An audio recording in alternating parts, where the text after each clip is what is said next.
Please take your seat. No, please take your seat. Now, when the Prime Minister is on his legs, please take your seat. आदरणीय सभापति जी,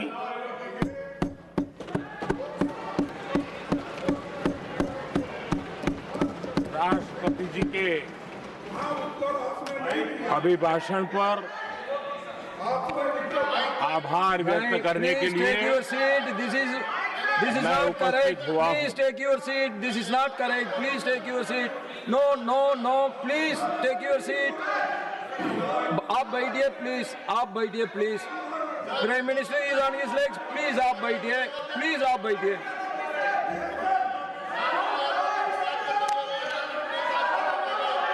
आदरणीय सभापति जी, इस धन्यवाद प्रस्ताव पर समर्थन के लिए इस सदन में अपनी भावनाओं को व्यक्त करना मैं अपना सौभाग्य मानता हूं। आदरणीय सभापति जी, विकसित भारत की यात्रा में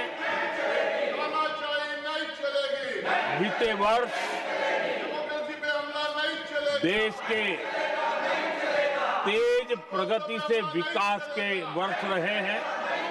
Nothing will go on record except Prime Minister's जीवन speech. के हर क्षेत्र में, समाज के हर वर्ग को उनके जीवन में परिवर्तन का एक कालखंड रहा है। एक सही दिशा में तेज गति से देश आगे बढ़ रहा है। आदरणीय राष्ट्रपति जी ने बहुत ही बढ़िया तरीके से पूरी संवेदनशीलता के साथ उन्होंने This is not correct. इस You विषय को please sit your seat. हम please. सबके सामने प्रस्तुत किया है। आदरणीय सभापति जी, मेरी एक प्रार्थना है, आदरणीय खड़गे जी की उम्र देखते हुए वो बैठ करके भी नारे बोल सकते हैं तो अच्छा होगा, ताकि उनको कष्ट न हो। पीछे नौजवान बहुत लोग हैं, तो खड़गे जी को No. आप बैठते बैठते भी When you are speaking, they are listening. You are नारे listening. बोलने की अनुमति दे दीजिए।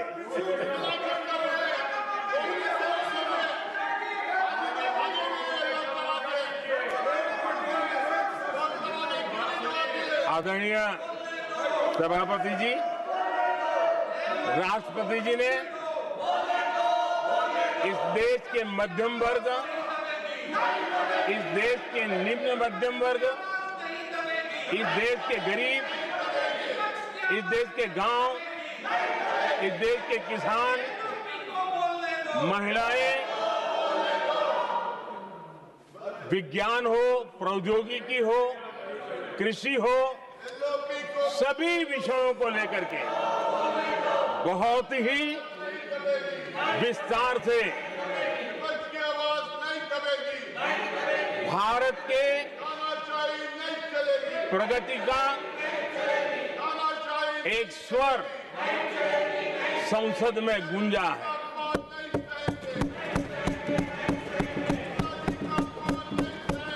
देश के नौजवान भारत के सामर्थ्य को कैसे आगे बढ़ा रहे हैं, इसकी भी विस्तार से चर्चा की है।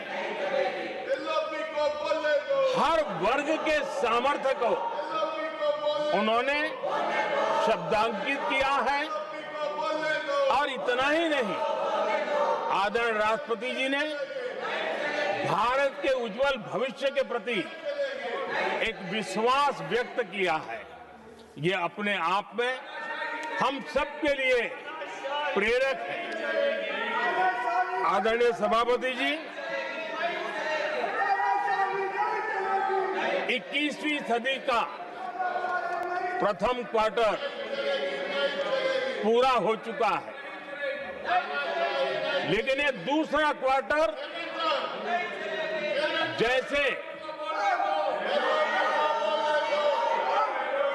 पिछली शताब्दी में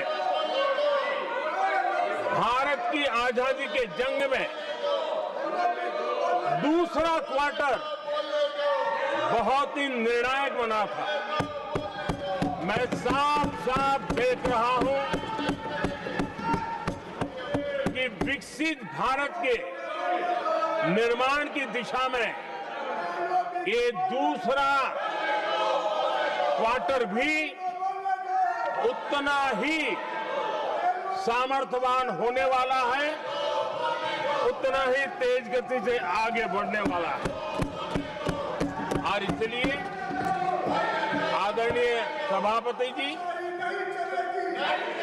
राष्ट्र का हर व्यक्ति ये महसूस कर रहा है कि एक अहम पड़ाव पर हम पहुंच चुके हैं। अब न हमें रुकना है, न हमें पीछे मुड़ करके देखना है। I will not go ahead to do what you are doing. आगे ही आगे देखना Please है, बैठिए. I am not going to let गति you से चलना now. है। You please बैठिए. और लक्ष्य को प्राप्त करके ही हमें सांस लेनी है, उस दिशा में हम आगे बढ़ रहे हैं। Nothing should go on सभापति without ji, except to the Prime Minister's speech.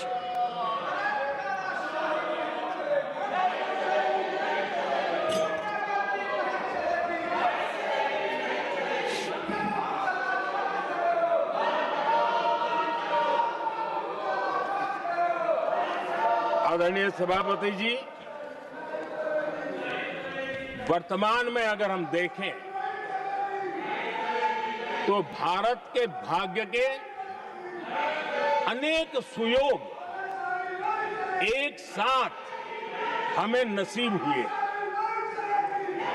ये अपने आप में बहुत ही उत्तम संयोग है, ऐसा मैं मानता हूं। सबसे बड़ी बात है, विश्व के समृद्ध से समृद्ध देश भी बुजुर्ग होते जा रहे हैं। वहां की आबादी उम्र के उस पड़ाव पर पहुंची है हम जिन्हें बुजुर्ग के रूप में जानते हैं। हमारा देश ऐसा है जो विकास की नई ऊंचाइयां छू रहा है। उसी समय दिनों दिन हमारा देश युवा होता जा रहा है, युवा आबादी वाला देश है। ये अपने आप में एक बहुत अच्छा सुयोग है। आदरणीय सभापति जी, दूसरी तरफ मैं देख रहा हूं जिस प्रकार से विश्व का भारत के प्रति आकर्षण बढ़ा है, और उसमें भी विश्व भारत की टैलेंट का महात्म्य समझ रहा है। हमारे पास आज दुनिया का बहुत ही महत्वपूर्ण टैलेंट पूल है, युवा टैलेंट पूल है, जिसके पास सपने भी हैं, संकल्प भी हैं, सामर्थ्य भी है। और इसलिए ये दूसरा सुयोग है। शक्ति का आशीर्वाद हमारे साथ है। आदरणीय सभापति जी, भारत आज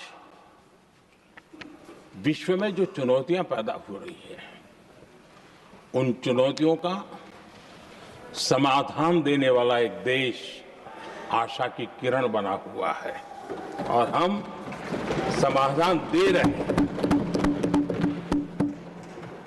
वैसा ही एक महत्वपूर्ण सुयोग है कि आज मेजर इकोनॉमी में भारत का ग्रोथ बहुत हाई है, और हाई ग्रोथ और लो इन्फ्लेशन ये बहुत ही यूनिक संयोग है।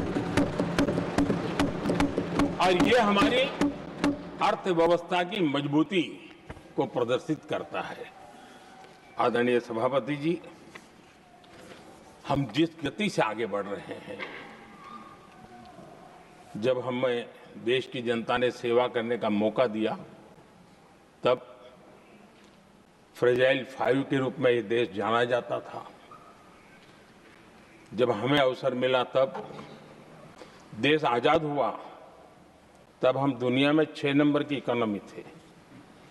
लेकिन इन लोगों ने ऐसा हाल करके रखा कि 11 पे पहुंचा दिया। आज हम 3 पर जाने की दिशा में तेज गति से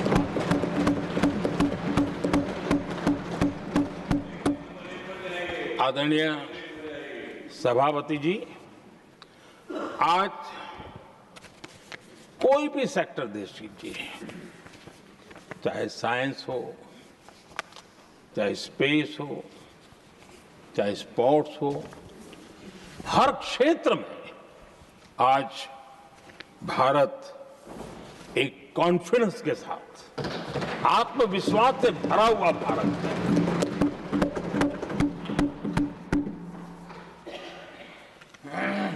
कोविड के बाद विश्व में जो स्थितियां पैदा हुई और ऐसी नई नई चीजें जुड़ती गई, आज दुनिया संभल नहीं पा रही है। ऐसे में साफ साफ नजर आ रहा है कि दुनिया एक नए ग्लोबल ऑर्डर की तरफ, नए वर्ल्ड ऑर्डर की तरफ आगे बढ़ रहा है। सेकेंड वर्ल्ड वॉर के बाद एक वर्ल्ड ऑर्डर बना था, अब एक नए वर्ल्ड ऑर्डर की तरफ विश्व बहुत तेजी से आगे बढ़ रहा है।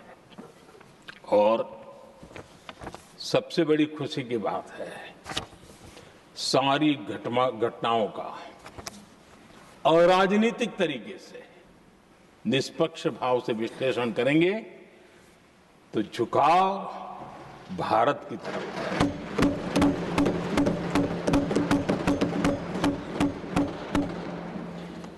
विश्व मित्र के रूप में, विश्व बंधु के रूप में आज भारत अनेक देशों का विश्वस्त पार्टनर बना है और हम कंधे से कंधा मिला करके विश्व कल्याण की दिशा में भी अपनी उचित भूमिका निभा रहे हैं, अपने सामर्थ्य से सहाय भी कर रहे हैं। आदरणीय सभापति जी,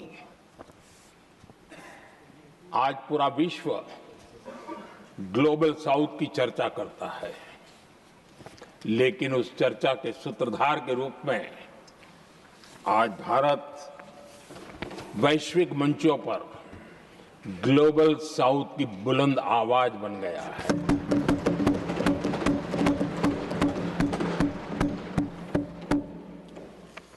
अनेक देशों के साथ आज Bharat future ready trade deals कर रहा है।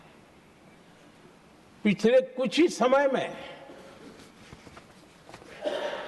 दुनिया के महत्वपूर्ण 9 बड़े देशों के साथ 9 बड़े हमारे ट्रेड डील हुए हैं और उसमें मदर ऑफ ऑल डील एक साथ 27 देशों के साथ, यूरोपियन यूनियन के साथ।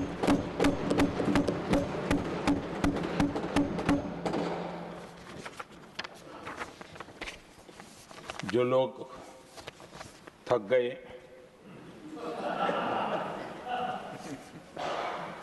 बेचारे चले गए, लेकिन कभी न कभी उनको जवाब देना पड़ेगा कि देश की ऐसी हालत कैसे बना के रखी थी कि दुनिया का कोई देश हमसे डील करने के लिए आगे नहीं आता था। आपने कोशिश की होगी, पीछे पीछे पीछे बहुत चक्कर लगाए होंगे, लेकिन किसी ने आपकी तरफ देखा भी नहीं होगा। क्या स्थिति ऐसे पैदा की? दुनिया के देश ऐसे ही भारत के साथ डील नहीं कर रहे हैं। आदरणीय सभापति जी, इसके पीछे सबसे बड़ी बात, डेवलप कंट्रीज एक डेवलपिंग कंट्री के साथ डील करता है ना, वो अपने आप में भी अर्थ जगत के लिए एक बहुत बड़ा संदेश है। और मेरे लिए नई बात नहीं है। जब मुझे गुजरात में सेवा करने का अवसर मिला था तो मैं एक वाइब्रेंट गुजरात समिट करता था और मेरे लिए गर्व की बात थी कि एक स्टेट, हिंदुस्तान का एक स्टेट, मेरी इस वाइब्रेंट समिट के partner country, develop country Japan हुआ करता था। एक राज्य ने सामर्थ्य दिखाया था, आज मेरा देश है सामर्थ्य दिखा रहा है। ये तब होता है जब आपके पास आर्थिक सामर्थ्य हो, आपके पास आपके नागरिकों के अंदर, देशवासियों में एक ऊर्जा हो और खास करके मैन्युफैक्चरिंग के लिए एक मजबूत इकोसिस्टम हो, तब जाकर के विश्व आपके साथ डील करने के लिए आगे आता है। वोट बैंक की राजनीति में डूबे हुए लोगों ने कभी भी देश के ऐसे अनेक पहलुओं पर मजबूती देनी चाहिए, ये कभी उनकी प्राथमिकता नहीं रही और उसी का परिणाम है। और जहां तक कांग्रेस पार्टी का सवाल है, मैं साफ साफ कहना चाहता हूं और मेरे शब्दों पे भरोसा नहीं है तो मैं देश को, लोगों को कहूं कुछ मत करो, सिर्फ लाल किले से कांग्रेस के प्रधानमंत्रियों के जो भाषण है, सिर्फ उन भाषणों का एनालिसिस कर लो, आपको साफ साफ लगेगा कि न उनके पास कोई सोच थी, न उनके पास कोई विजन था और न ही कोई इच्छा शक्ति थी। और इसका परिणाम है कि देश को इतना भुगतना पड़ा। आदरणीय सभापति जी, मैं कोटि कोटि देशवासियों का आभारी हूं। उन्होंने सेवा करने का अवसर दिया। हमारी काफी शक्ति उनकी गलतियों को ठीक करने में जा रही है। दुनिया के मन में जो उनके समय की छवि है, उस छवि को धोने में मेरी ताकत लगती है। ऐसा बर्बाद करके रखा हुआ था और इस काम के लिए हमने फ्यूचर रेडी पॉलिसीज पर बल दिया है। और आज आपने देखा होगा, देश नीति के आधार पर चल रहा है, पॉलिसीज के आधार पर चल रहा है। एडोकिज्म को हमने त्याग कर दिया है और उसके कारण विश्व का विश्वास बनता है। हमने रिफॉर्म, परफॉर्म, ट्रांसफॉर्म के मंत्र को लेकर के आगे बढ़े और आज स्थिति ऐसी है कि देश रिफॉर्म एक्सप्रेस पर सवार हो चुका है।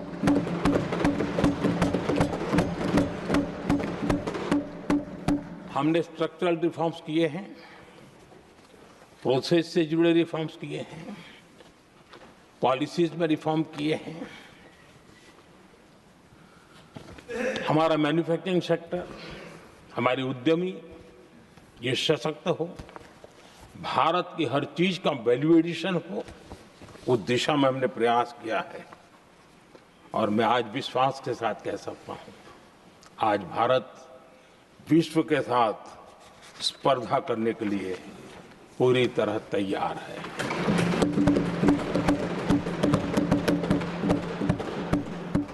जब मैं विश्व के सीईओ फोरम की समिट देखता हूं, आज दुनिया हमारे उद्यमियों को समानता के रूप में देखती है। और जब पिछले दिनों सभी दलों के डेलीगेशन विश्व में गए थे, ये भाव उन्होंने भी अनुभव किया और आकर के मुझे सभी दल के माननीय सांसदों ने अपने अनुभव बता रहे थे, बड़ा गर्व से कह रहे थे कि हाँ, बराबरी से बात हो रही है। ये हमारे लिए अपने आप में बात है।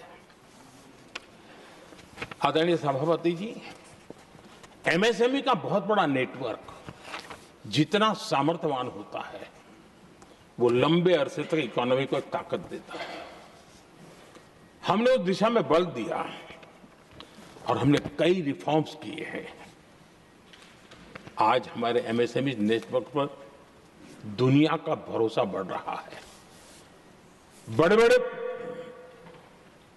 हो सकता है हम हवाई जहाज नहीं बना देंगे, लेकिन कई हवाई जहाज हैं जिसमें कई पुर्जे मेरे देश के छोटे छोटे एमएसएमई बना रहे हैं।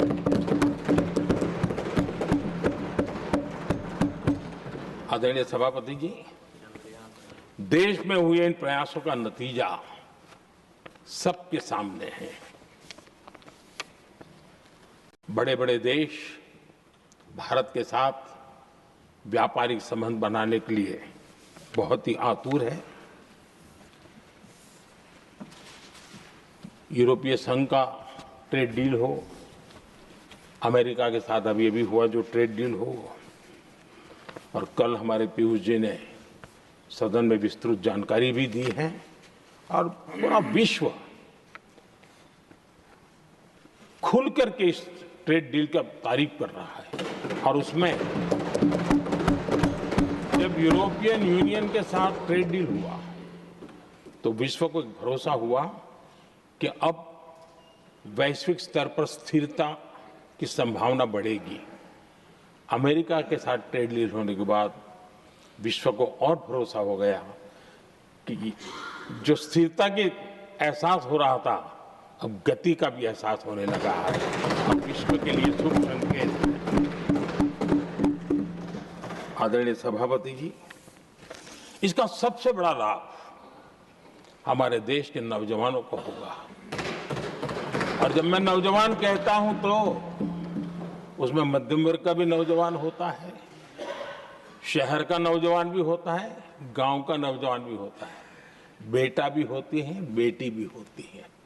और इसलिए उसे टुकड़ों में न देखा जाए। मेरे देश के युवा के सामर्थ्य का हमें गौरव करना चाहिए, और उनके लिए पूरा विश्व बाजार अब खुल चुका है। अब उनके लिए अवसर ही अवसर है।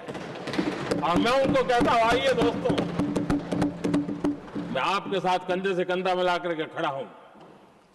हिम्मत कीजिए, बढ़िए। देश आपके साथ खड़ा है और दुनिया आपका स्वागत करने के लिए इंतजार कर रही है। आदरणीय सभापति जी, जिस प्रकार से दुनिया में हमारे युवा प्रोफेशनल्स की मांग बढ़ रही है, इवन केयर गिवर्स की मांग बढ़ रही है, हर कोई मिलता है हमें इस प्रकार के लोग चाहिए। इस प्रकार कुछ लोग तो अपना स्पेशल ऑफिस यहां बना रहे हैं रिक्रूट करने के लिए, योग्य टैलेंट की खोज के लिए। इसका मतलब हुआ कि भारत के प्रोफेशनल्स के लिए भी विश्व में बहुत बड़े अवसर बन रहे हैं। आदरणीय सभापति जी, ये संसद का उच्च सदन, ये एक प्रकार से राज्यों का प्रतिनिधित्व करता है। और जो चर्चा की बारीकियां मैंने देखी, मेरा मन कहता है कि थोड़ा स्तर इसका ऊपर होना चाहिए था, और वहां से तो ज्यादा होना चाहिए। वो तो कितने साल तक सरकारों में रहे हैं, वहां से जरा चर्चा का स्तर ऊंचा होना चाहिए था, लेकिन उन्होंने ये मौका भी गंवा दिया। देश उन पर कैसे भरोसा कर सकता है। आदरणीय सभापति जी, मैं कल एक माननीय सदस्य को सुन रहा था। यूं तो वो अपने आप को राजा कहलाने में बहुत गर्व करते हैं, लेकिन वे आर्थिक असमानता की चर्चा कर रहे थे। बताइए, जो खुद को राजा माने और वो आर्थिक असमानता की बात करे, तो आपको लगता है कि क्या यही देखने के बाकी रह गए थे क्या? आदरणीय सभापति जी, हमारे टीएमसी के साथियों ने काफी कुछ कहा। जरा खुद तो अपने गरेबा में देखें। निर्मम सरकार पतन के जितने भी पैरामीटर्स हैं, उन सब पैरामीटर्स में नए नए रिकॉर्ड बनाते जा रहे हैं और यहां उपदेश दे रहे हैं। क्या हाल करके रखा हुआ है। ऐसी निर्मम सरकार से वहां के लोगों का भविष्य अंधकार के अंदर डूब रहा है, लेकिन इनको कोई परवाह नहीं है। सत्ता सुख के सिवाय कोई आकांक्षा नहीं है और वे यहां उपदेश देते हैं। घुसपैठ, दुनिया का समृद्ध से समृद्ध देश भी अपने यहां गैर कानूनी नागरिकों को बाहर निकाल रहा है। हमारे देश में घुसपैठियों को बचाने के लिए अदालतों को तब तक प्रेशर पैदा किया जा रहा है। मेरे देश का नौजवान कैसे ऐसे लोगों को माफ करेगा जो घुसपैठियों की वकालत करने के लिए ताकत लगा रहे हैं। और घुसपैठिए मेरे देश के नौजवानों के हक छीन रहे हैं, उनकी रोजी रोटी छीन रहे हैं, आदिवासियों की जमीन छीन रहे हैं। बेटे बेटियों के जिंदगी पर खतरे पैदा हो रहे हैं, लेकिन उनके लिए महिलाओं पर अत्याचार होते रहे। सत्ता नीति के सिवाय कुछ करना नहीं, और वो यहां पर हमें उपदेश दे रहे हैं। और ऐसे चिंताजनक सभी विषयों पर आंखें मूंद करके बैठे हुए वो लोग हैं। एक हमारे माननीय सदस्य काफी कुछ बोल रहे थे, जिनकी पूरी सरकार शराब में डूब गई, जिनके शीश महल घर घर में नफरत का कारण बन गए, और शायद उनको ब्लैक शब्द ज्यादा पसंद है। हर एक का अपना अपना एक भूतकाल होता है।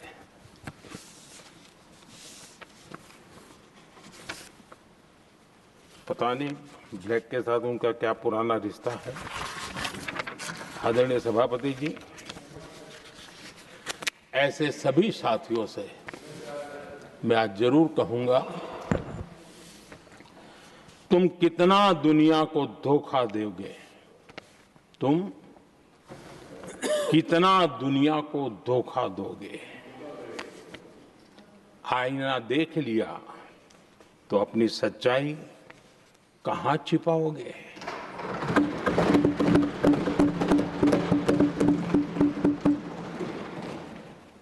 कांग्रेस हो, टीएमसी हो, डीएमके हो, लेफ्ट हो, के दशकों से केंद्र में सत्ता में रहे हैं, सत्ता के भागीदार रहे हैं। राज्यों में भी उनको सरकारें चलाने का अवसर मिला है, लेकिन उनकी पहचान क्या बनी। आज डील की चर्चा होती है तो गौरव से कहते हैं, तब डील की चर्चा होती थी तो बॉफोर्स डील याद आता था। ये डील होते थे।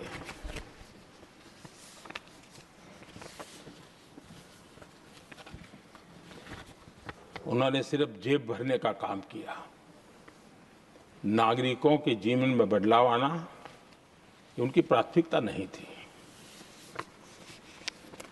आदरणीय सभापति जी, मैं कुछ उदाहरणों के साथ भी बात बताना चाहता हूं, क्योंकि यहाँ चर्चा में ये सारे विषय आए हैं और इसलिए मुझे कहना बहुत जरूरी है।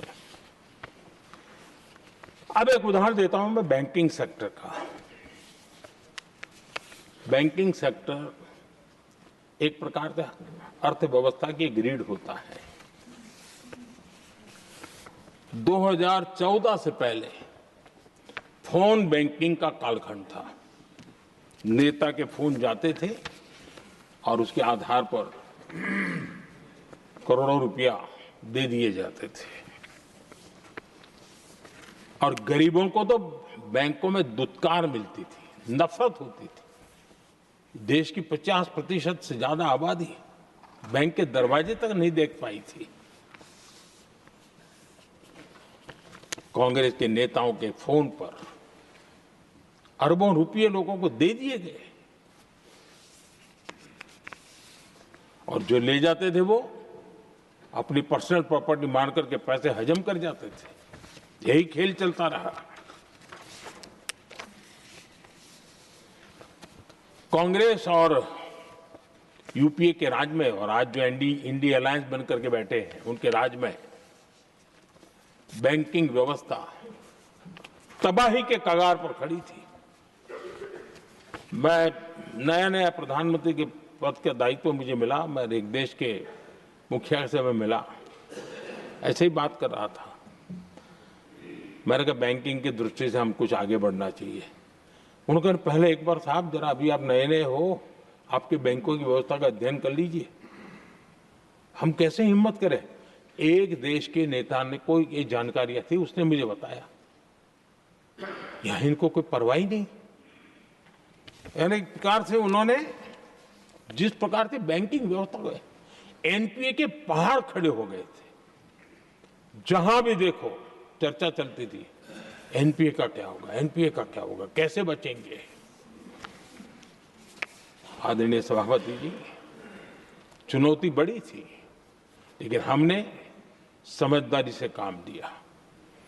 बैंकिंग व्यवस्था के सब कर्ता धर्ताओं को विश्वास में लिया। रिफॉर्म की आवश्यकता थी, हिम्मत के साथ रिफॉर्म किए, पारदर्शी व्यवस्था बनाई, ढेर सारे बैंकिंग रिफॉर्म्स हुए और जो सरकारी बैंक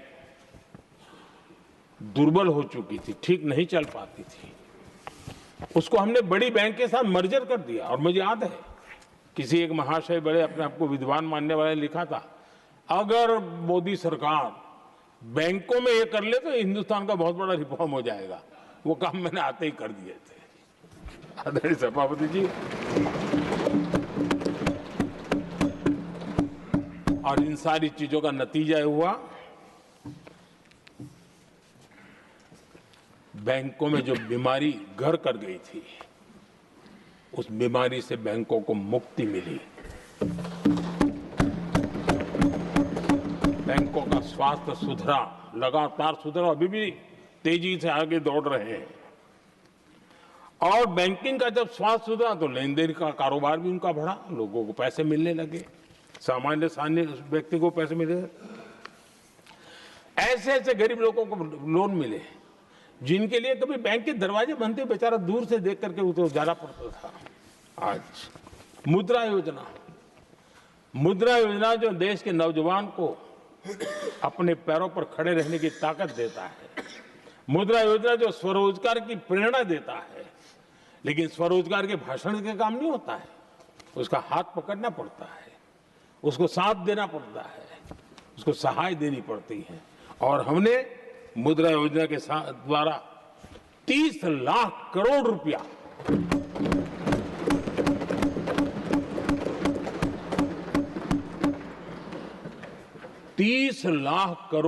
से ज्यादा लोन मुद्रा योजना के माध्यम से और बिना गारंटी देश के नौजवानों के हाथ में दिया और उन्होंने अपने कारोबार को आगे बढ़ाया। और गर्व की बात है उसमें बहुत बड़ी मात्रा में माताएं बहनें भी हकदार बनी, लाभार्थी बनी।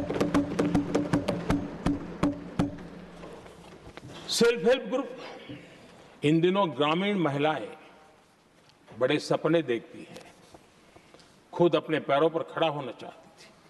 विमेन सेल्फ हेल्प ग्रुप का हमने विस्तार तो किया ही किया, लेकिन 10 करोड़ बहनों को हमने सीधी आर्थिक मदद की व्यवस्था की। हमारे एमएसएमई सेक्टर को हमने भरपूर लोन दी। और मैं आज बड़े संतोष के साथ, बड़ी जिम्मेवारी के साथ इस पवित्र सदन में कहना चाहता हूं, हमने एनपीए जिसके पहाड़ हुआ करते थे 2014 के पहले, आज उसको हमने नीचे निम्न स्तर पर लाकर के खड़ा कर दिया है। आज एनपीए 1% से भी नीचे है। ये अपने आप में बैंकों के स्वास्थ्य के लिए बहुत उत्तम काम हमने किया। इतना ही नहीं, हमारे बैंकों का प्रॉफिट आज रिकॉर्ड पर है, हाई रिकॉर्ड है उसके। ये अपने आप में देश की अर्थव्यवस्था को ताकत देने के लिए, बैंकिंग व्यवस्था मजबूत होती है तो बाकी अर्थव्यवस्था को भी मजबूती मिलती है, उस काम को कहेगा। आदरणीय सभापति जी, मैं एक और उदाहरण देना चाहता हूं। हमारे पीएसयूज, आमतौर पर पीएसयूज के संबंध में मान्यता बन चुकी थी, वो बनते ही हैं बीमार होने के लिए, वो बनते ही हैं बर्बाद होने के लिए, वो बनते ही हैं बंद होने के लिए। हमने इस पूरी मानसिकता को हकीकतों के आधार पर बदलने में सफलता प्राप्त की है। और ये लोग पीएसयूज को लेकर के कितनी गलत बातें फैलाते थे। अर्बन नक्सल की तरह ऐसे पीएसयूज के दरवाजे के बाहर मजदूरों की मीटिंग करके भड़काने का पाप करते थे, गुमराह करने का काम करते थे। इन्होंने LIC, state bank of India और भी एचएएल, ऐसे हर एक को बड़ा भला बुरा और इतना भद्दे तरीके से, जब उनकी सरकार थी तब तो ये इन चीजों को संभाल नहीं पाते थे, उसको कुछ कर भी नहीं पाते थे। आदरणीय सभापति जी, हमने इसमें भी हिम्मत दिखाई। हमने पीएसयूज के संबंध में भी रिफॉर्म्स किए, रिफॉर्म्स की एक लगातार परंपरा चलाई। आज एलआईसी बेस्ट तरीके से होता है, पूरे कार्यकाल में अपना एलआईसी का जन्म हुआ तब तक उत्तम से उत्तम परफॉर्मेंस का कालखंड उसका गुजर रहा है। जिन पीएसयूज को कांग्रेस के नेता ताले लगवाने की कगार पर पहुंच चुका था और उसी पर अपनी राजनीतिक रोटी सेकने का प्रयास भी किया गया था, आज हमारे पीएसयूज रिकॉर्ड प्रॉफिट पर हैं।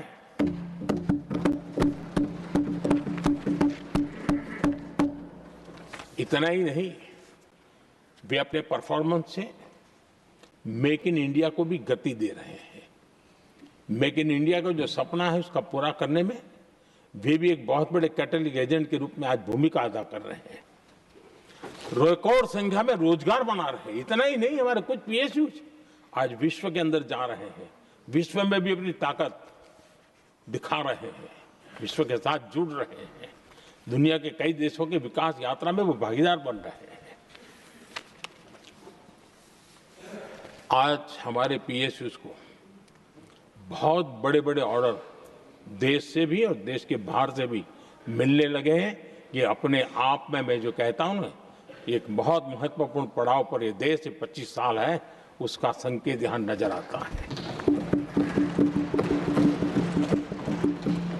आदरणीय सभापति जी, कांग्रेस ने विश्वासघात करने के विषय में भी हमारे देश के अन्नदाता को भी नहीं छोड़ा। इस देश में 10 करोड़ किसान ऐसे हैं जिनके पास 2 हेक्टेयर से भी कम जमीन है, छोटे किसान हैं। उनकी तरफ कभी परवाह नहीं की गई, उनकी तरफ कभी देखा नहीं गया,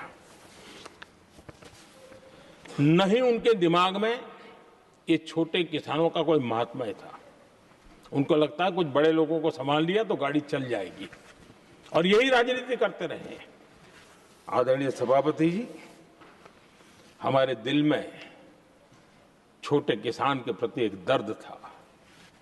हम जमीनी हकीकतों से परिचित थे और उसी के कारण हम पीएम किसान सम्मान निधि योजना लेकर के, और आप इतने कम समय में हमारे इन छोटे किसानों के खाते में 4 लाख करोड़ रुपया हमने दिया है। 4 लाख करोड़ रुपया आंकड़ा छोटा नहीं होता है आदरणीय सभापति जी, और उसने हमारे छोटे किसानों को एक नई ताकत दी है, नए सपने देखने का सामर्थ्य दिया है। और मुझे पक्का विश्वास है कि हमारा किसान उस दिशा में जरूर भारत की आशा अपेक्षा के अनुरूप परिणाम देगा।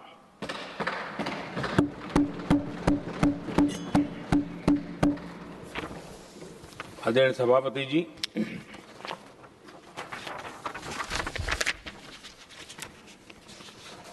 यहां कुछ साथियों ने इम्प्लीमेंटेशन के संबंध में शिकायतों का भाषण काफी किए। शायद वो तय करके आए थे कि ऐसा ऐसा बोलना है, तो इसमें तो उनका ऐलान दिखता था, बाकी में तो नहीं दिखता है। आदरणीय सभापति, जब ये इम्प्लीमेंटेशन को लेकर के इतनी बड़ी बड़ी बातें करते हैं, मैं एक जरा किस्सा सुनाता हूं। मैं किसी का भला बुरा कहने के लिए नहीं कर रहा हूं, मैं सिर्फ हकीकतें रख रहा हूं। परेशानी जिनको होगी उनको होगी, लेकिन तथ्य तो तथ्य ही होते हैं। हमारे देश के एक नेता हिमाचल प्रदेश के दौरे पर गए थे और वहां से आने के बाद उन्होंने खुद ने ये घटना कहीं सुनाई, रिकॉर्ड पर उपलब्ध है। उसमें उन्होंने कहा,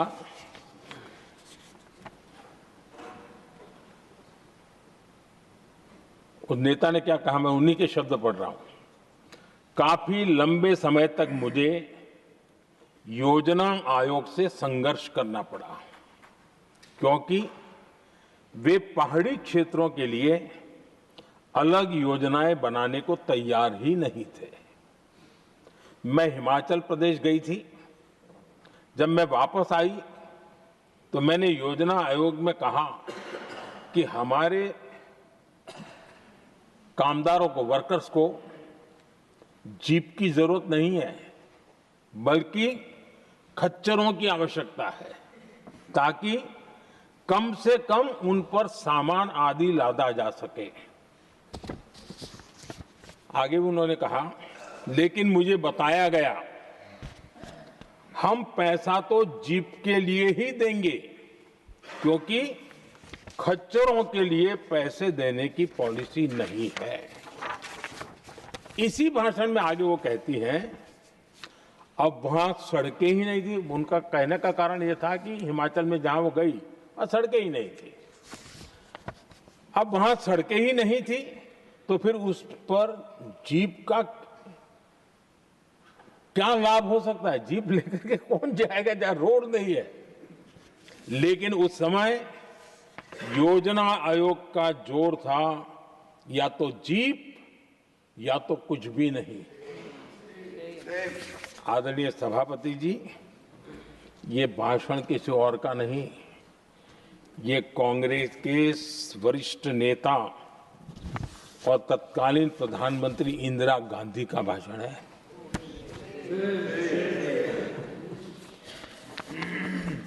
कांग्रेस के लंबे शासनकाल में यही कार्यशैली रही, और जिसको इंदिरा जी खुद जानती भी थी कि ये पाप चल रहा है, लेकिन इस कार्य संस्कृति को सुधारने के लिए उन्होंने कोई कदम नहीं उठाया। और इंदिरा गांधी जिस प्लानिंग कमीशन की धज्जियां उड़ा रही थी, उसके जन्मदाता उनके स्वयं के पिताजी थे। और प्लानिंग कमीशन को बना और इंदिरा जी ने जब कहा, उसके बीच में 2 दशक बीत चुके थे, लेकिन हाल यही था। और 2014 तक सब दुखी थे, सब परेशान थे, सब गलती देख रहे थे, लेकिन सुधार करने की तैयारी नहीं। 2014 के बाद जब आपने हमें मौका और कांग्रेस ने जिस प्रकार से प्लानिंग कमीशन अटकाना, लटकाना, भटकाना वाली कार्यशैली बना दी थी, 2014 में जब हमें मौका मिला तो हमने आकर के काम किया, प्लानिंग कमीशन को खत्म कर दिया और नीति आयोग को बनाया। आज नीति आयोग बहुत तेज गति से काम कर रहा है। अब देखिए, एस्पिरेशनल डिस्ट्रिक्ट वो भी एक बड़ा प्रेरक उदाहरण है। और मैं तो देख रहा हूं कि डेवलपिंग कंट्रीज के लिए, विकास के लिए एक मॉडल के रूप में वैश्विक संस्थाएं इसको अनुमोदन दे रही है। ये एस्पिरेशनल डिस्ट्रिक्ट की ये सफलता बनी है। देश के कई जिले ऐसे थे जिसको पिछड़े मान करके छोड़ दिया गया था, और वहां करोड़ों लोगों की जो मौलिक जरूरतें थी उसको भी नकार दिया गया था। उनको तो ऐसे ही जीने के लिए मजबूर कर दिया गया था, और जो पिछड़े इलाके थे वो और पिछड़े होते गए और बर्बादी आती गई। और हालत तो सरकार में ऐसी थी कि जब किसी को पनिशमेंट ट्रांसफर करनी होती थी, पनिशमेंट पोस्टिंग देना होता, तो ऐसे ही जिलों में भेजा जाता था ताकि और खराब करे वो। ये हाल बन गया था, ये वर्क कल्चर बन गया था। हमने इस स्थिति को बदला। सबसे पहला आग्रह किया, यंग होनहार अफसरों को लगाया जाएगा और पूरा 3 साल का मौका उसको दिया जाए काम करने का। एक के बाद हम एक निर्णय किए, और आज देखिए किसी समय छत्तीसगढ़ का हमारा बस्तर एस्पिरेशनल डिस्ट्रिक्ट में था, आज वो बस्तर पूरे देश में बस्तर ओलंपिक के नाम से चर्चा में है।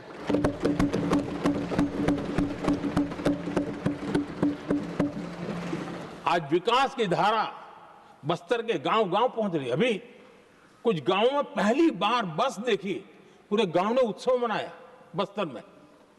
ये परिस्थितियां छोड़ करके गए हुए हैं लोग, और यहां पर पता नहीं किस प्रकार से देश को कहां ले जाना चाहते हैं लोग। आदरणीय सभापति जी, इंप्लीमेंटेशन क्या होता है, ये एस्पिरेशनल डिस्ट्रिक्ट एक बहुत बड़ा शानदार उदाहरण है। ऐसे तो सैकड़ों उदाहरण हैं, लेकिन मैं कहने के लिए इसको उल्लेख कर रहा हूं। कांग्रेस के हमारे साथियों को ये जो बदलाव आ रहा है उसमें इंप्लीमेंटेशन नजर नहीं आ रहा है, और उनका तो एक ही वो प्लानिंग कमीशन वाला मॉडल है, जीप और खच्चर वाला मॉडल, यही वो लोग जानते हैं, उससे आगे कुछ नहीं जानते। और ये इंप्लीमेंटेशन कैसे करते हैं? मेरा जन्म नहीं हुआ था उसके पहले सरदार वल्लभ भाई पटेल ने नर्मदा नदी पर बांध बांधने की कल्पना की। विषय तो पक्का हो गया, सरदार साहब नहीं रहे, खैर नेहरू जी ने शिलान्यास किया। अब इंप्लीमेंटेशन देखिए इनको। मेरा जन्म नहीं हुआ था जब इसकी कल्पना की गई थी, और प्रधानमंत्री बनने के बाद मैंने उसका उद्घाटन किया। ये हाल है।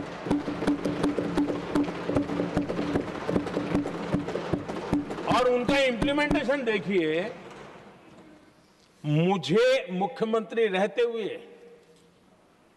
3 दिन अनशन पर बैठना पड़ा था नर्मदा सरदार सरोवर डैम के लिए, मेरे राज्य के किसानों के लिए। मैंने अपने आप को दांव पर लगा दिया था, तब जाकर के भारत सरकार को झुकना पड़ा, और तब जाकर के सरदार सरोवर डैम के कंस्ट्रक्शन को गति मिली, और यहां मैं पहुंचा तब मुझे उसका उद्घाटन करने का सौभाग्य मिला। और आज कच्छ तक, हावड़ा बीएसएफ के लोग जहां बैठते हैं वहां तक नर्मदा का शुद्ध पानी पीने के लिए पहुंच रहा है। इंप्लीमेंटेशन क्या होता है? और यहां पर इम्प्लीमेंट किसी ने शब्द पकड़ा दिया, हर एक के मुंह से वही निकल रहा था। हमने कांग्रेस की कार्यशैली को बदलने के लिए, जब मैंने देखा कई ऐसे काम थे अटके पड़े हुए, कोई पूछने वाला नहीं थे फाइलों में, और पॉलिटिकल फायदे के लिए अनाउंसमेंट कर दिए, दिए जला दिए, पत्थर लगा दिए, करना कुछ नहीं। आखिरकार मैंने एक टेक्नोलॉजी वाला प्लेटफॉर्म बनाया यहां आकर के, प्रगति के नाम से। ये प्रगति प्लेटफॉर्म का मैं उदाहरण देता हूं, आप हैरान हो जाएंगे। मुझे एग्जैक्ट याद नहीं है, लेकिन शायद हिमाचल में एक ट्रेन उन्होंने पार्लियामेंट में घोषित की थी, शायद ऊना और कोई। मेरे आने तक वो कागज पर भी उसका ड्राइंग नहीं बना था, बताओ, और चुनाव जीतने के लिए वो घोषणा कर दी। प्रगति के अंदर मेरे सामने विषय आया, ऐसे कई विषय मेरे सामने आए, और उस प्रगति के अंदर हमने एक एक प्रोजेक्ट क्यों अटके हुए, कॉस्ट किस डिपार्टमेंट की काम में क्या मुसीबत आई है, किसने गलत तरीके से इसको आगे बढ़ाया, और बजट तो बढ़ता ही गया था। जो योजना 900 करोड़ में होनी थी वो 90,000 करोड़ तक पहुंच जाए, ये हाल करके रख दिया था इन्होंने। हमने एक टेक्नोलॉजी प्लेटफॉर्म बनाया, हर महीने बैठा, अभी मैंने 50वां एपिसोड पूरा किया उस मीटिंग का, और लगातार उस काम करते करते और संबंधित राज्यों को भी बिठाया, उनकी कठिनाइयों को भी समझा, उसके इम्प्लीमेंटेशन में कौन मिनिस्ट्री का परेशानी हो रही है, किस स्टेट की परेशानी हो रही है, किस कानून की परेशानी हो रही है, हर एक की बारीकी से देखा। और आज मैं गर्व से कह सकता हूं कि इस प्रगति के इम्प्लीमेंटेशन को बारीकी से प्रधानमंत्री के स्तर पर देखे जाने के कारण 85 लाख करोड़ रुपीस का काम को गति मिली। 85 लाख करोड़ रुपीस के काम आप कल्पना कीजिए, देश की कितनी बड़ी शक्ति को अनलॉक किया हमने। इंप्लीमेंटेशन कैसे होता है ये हमने करके देखा है। रेल हो, रोड हो, सिंचाई हो, ग्रामीण कोई व्यवस्था का काम हो, इन सारी चीजों को हमने इसमें लिया। अब जैसे जम्मू उधमपुर श्रीनगर बारामूला रेल लाइन, आज ये प्रोजेक्ट पूरा हुआ, और बर्फबारी में इन दिनों आपने देखा एक वीडियो बहुत पॉपुलर हुआ है, बर्फ के बीच में से चारों तरफ बर्फ की चादर छाई हुई है और वंदे भारत ट्रेन निकल रही है, और लोग कहते हैं गलती मत करना, ये तो विदेश है, ये हिंदुस्तान है, ये रील चल रहे हैं बाजार में।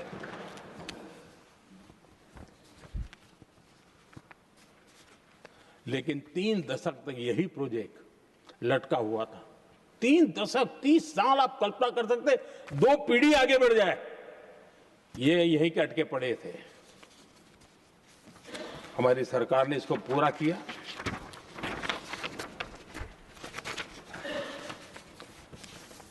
आदरणीय सभापति जी, मैं असम की बात करता हूं, और कोई ये मत सोचो कि मैं चुनाव है इसलिए बोल रहा हूं।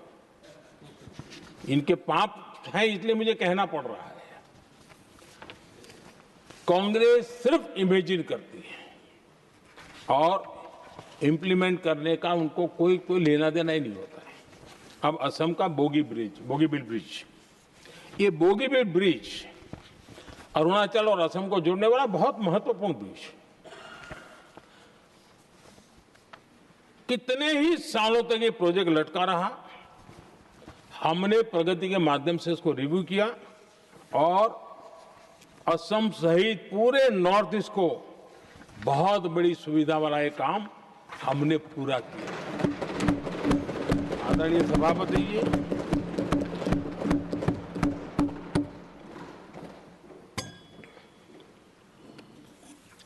इंप्लीमेंटेशन की बातें जब करते हैं तो एक बार हमारे पास तो तथ्यों के साथ चीजें हैं कि हमने चीजों को समय पर पूरा करने की दिशा में आगे बढ़े। और इन दिनों तो जो काम कर रहे हैं समय से पहले हो रहा है। हमने पूरी दुनिया को कहा था कि हम 2030 तक यहां पहुंचेंगे सोलार में, हमने वो काम 2025 में कर दिया। हमने इथेनॉल का समय तय किया था, हम उसमें भी 2-3 साल पहले ही काम पूरा कर लिया। तो एडवांस में हम काम पूरा करने का इंप्लीमेंटेशन की ताकत हमारे से उससे भी ज्यादा है। आदरणीय सभापति जी,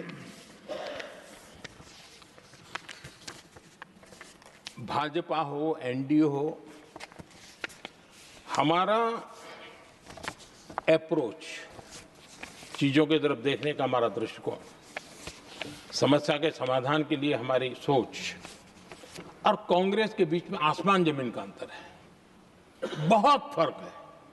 मैं आपको उदाहरण देता हूं। हमारी सोच यह है कि 140 करोड़ देशवासी ये इतने सामर्थ्यवान हैं कि वह चुनौतियों को समाधान दे सकते हैं। ये हमारी सोच है, हमारा भरोसा है देशवासियों पर, उनके सामर्थ्य पर हमारा भरोसा है, और यही लोकतंत्र की भी सच्ची ताकत होती है। लेकिन कांग्रेस देशवासियों को ही समस्या मानती है। अब मैं इनका इतना बोल करके छोड़ दूंगा तो आज पता नहीं रात को उनको नींद नहीं आएगी और गालियां कल कैसी दे उसका प्लानिंग चलेगा। लेकिन मैं उदाहरण के साथ बताना चाहता हूं किस प्रकार से लोग सोचते थे देशवासियों के लिए।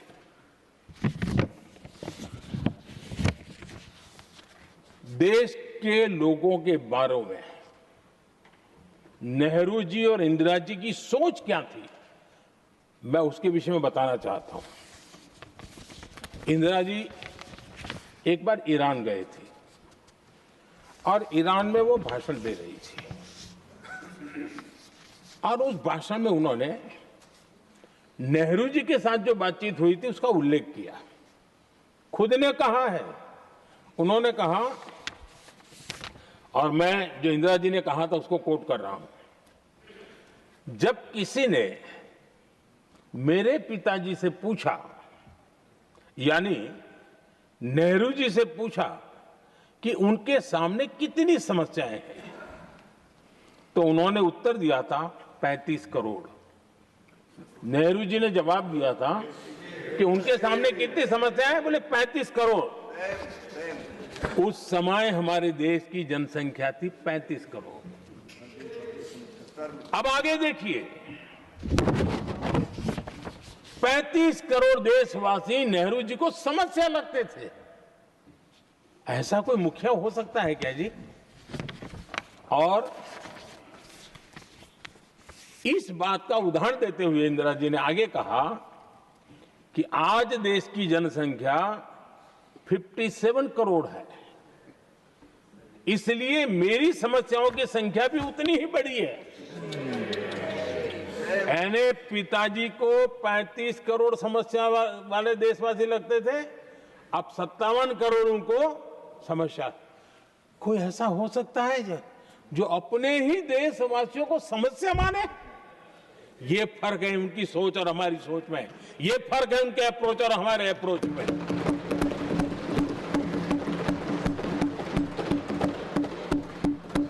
नेहरू जी हो या इंदिरा जी हो या पूरी कांग्रेसी बिरादरी हो, ये लोग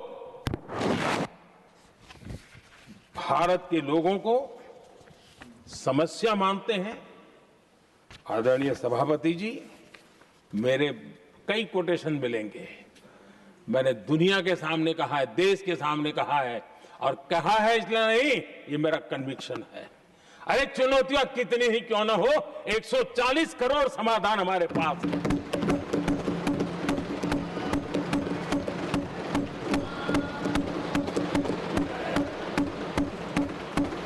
हमारे लिए देशवासी समर्थक की पूंजी है। हमारे लिए हर देशवासी भारत का उज्जवल भविष्य का नियंता है, निर्माता है, कर्ता धर्ता है। हम उसको समस्या कैसे कह सकते हैं? ऐसी सोच वाले लोग अपने परिवार का ही भला करेंगे और किसका करेंगे? आदरणीय सभापति जी, देश के लोगों का अपमान करते रहना एक कांग्रेस के स्वभाव में पड़ा हुआ है, उनके संस्कारों में पड़ा हुआ है। कांग्रेस ने बीते दिनों राष्ट्रपति जी का अपमान किया। चुनाव के बाद जिस प्रकार से हमारे राष्ट्रपति जी के लिए शब्द कहे गए हैं, शर्मिंदगी महसूस होती है कि ये कैसे लोग हैं? भारत के राष्ट्रपति के लिए क्या बोल रहे हैं लोग? आदरणीय सभापति जी, कल लोकसभा में भी राष्ट्रपति जी के अभिभाषण पर चर्चा नहीं हो पाई। ये राष्ट्रपति पद, उसका घोर अपमान किया है। उनको संविधान शब्द मुंह में बोलने की अधिकार नहीं रहता है। जो लोग गरीबी से निकली हुई एक महिला, आदिवासी परिवार से आई हुई एक महिला,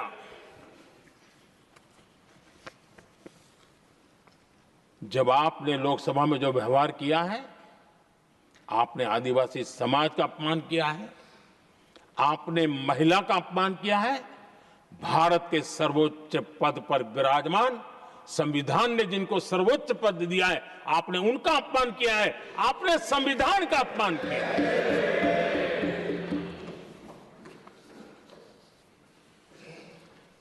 आदरणीय सभापति जी, उनको कुछ भी लगता हो, कांग्रेस को ये गुनाह की Honorable members, it is now 6 p.m. If the House agrees, we may sit beyond 6 p.m. till disposal of the motion of thanks and the presidential address. Do I have the leave of the House to extend the sitting beyond 6 p.m.? Yes. Thank you. आदरणीय सभापति जी, समय बढ़ाने के लिए मैं आपका और सदन का बहुत आभार व्यक्त करता हूं।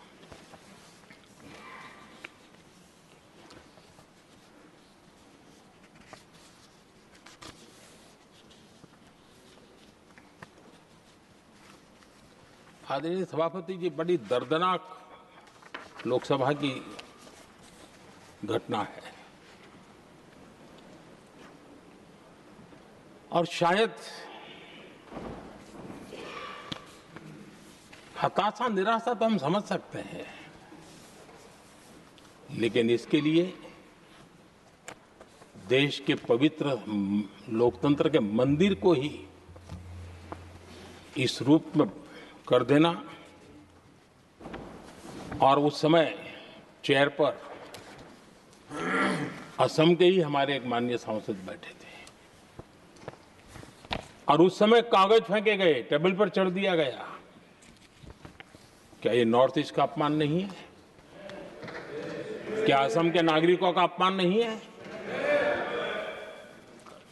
कल फिर दोबारा किया उन्होंने, और उस समय आंध्र के दलित परिवार का बेटा चेयर पर बैठा था, उसको भी अपमानित किया। यानी आपने नॉर्थ ईस्ट का अपमान, चेयर में बैठा अपमान करो। आंध्र के एक दलित परिवार का बेटा चेयर पर बैठा, उसका अपमान करो। सदन ने इनको काम दिया हुआ है, सबने मिलकर के काम दिया हुआ है, लेकिन वो दलित समाज से आते हैं, इसलिए आप अपमान करते हो।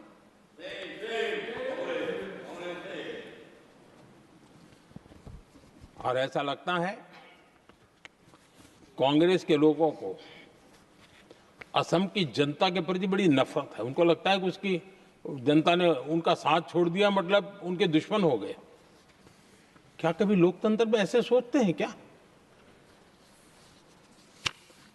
मुझे तो तब बहुत पीड़ा हुई थी जब भारत रत्न भूपेन हजारिका जी, जो कि इस देश के बहुत ही सम्मानीय व्यक्तित्व है जी, आज भी घर घर में उनको स्मरण करते हैं लोग। उनके प्रति जो भक्ति का भाव है, आप कल्पना नहीं कर सकते, लेकिन उनको इसकी भी कोई परवाह नहीं है। और जिस प्रकार से, और हमारा सौभाग्य था कि हमने भूपेन हजारिका जी के देश के लिए जो उनका योगदान था, नॉर्थ ईस्ट जैसे इलाके से पूरे देश को अपने वाणी से, अपने विचारों से, अपनी अभिव्यक्ति से बांध के रखा था। हमने भारत रत्न देने का निर्णय किया, इस पर भी इनको ऐतराज। और मैं तो हैरान हूं, खड़गे जी अगर होते तो मैं उनकी हाजिरी में कहता ही है, इन्होंने जिस प्रकार से बोला ना भारत रत्न के बाद, वो वीडियो पर उनका चेहरा देखेंगे ना, आपको लगा रहे ये ऐसे लोग हैं, ऐसा व्यवहार करते हैं। और ये कहा, अरे ये तो सिंगर थे। मैं समझता हूं कि एक किसी का भी अपमान करने में कभी भी पीछे नहीं रहते हैं। उन्होंने भूपेन हजारिका जी को भारत रत्न दिया, उसका भी विरोध किया। ये पूरे असम का विरोध है, पूरे देश के कला प्रेमियों का विरोध है। और मुझे पक्का विश्वास है, असम कभी भी इस अपमान को भूलने वाला नहीं है।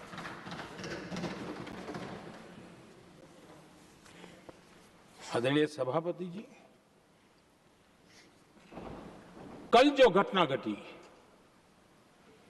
इसी सदन के एक माननीय सांसद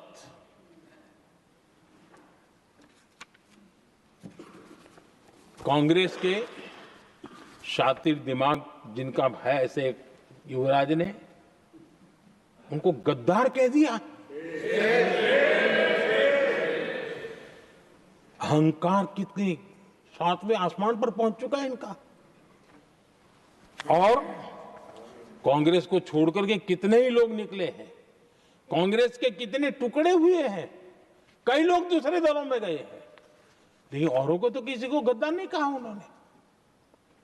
लेकिन कल सांसद को गद्दार इसलिए कहा क्योंकि वो सिख थे। ये सिखों का अपमान था, एक गुरुओं का अपमान था।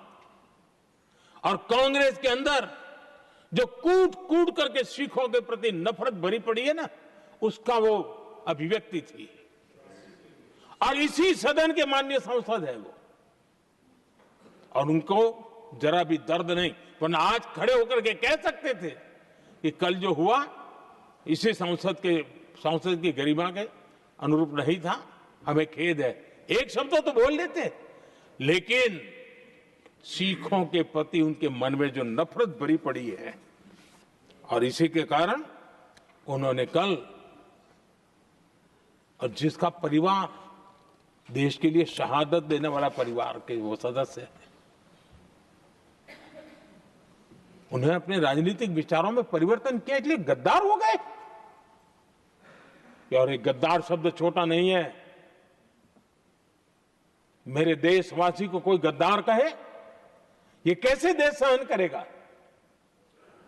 और वो भी एक सिख है इसलिए गद्दार कहना बहुत दुर्भाग्य की बात है। और ऐसे लोग कांग्रेस को नहीं डुबाएंगे तो क्या करेंगे?